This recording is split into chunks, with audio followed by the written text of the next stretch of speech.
একদিন আমরা সবাই দুনিয়া ছেড়ে চলে যাব। হয়তো কোনো গভীর রাতে ঘুমের ঘোরে নিথর হয়ে যাব। আত্মীয় স্বজন শিয়রে এসে কান্নায় ভেঙে পড়বে। কেউ গোসল করাবে, আবার কেউ কাফনে কাপড় পরিয়ে জানাজার জন্য প্রস্তুত করবে।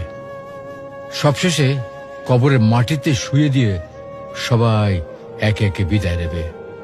তখন আমি থাকবো একা, আর আমার সঙ্গে কি থাকবে? সঙ্গে থাকবে শুধু আমার আমল।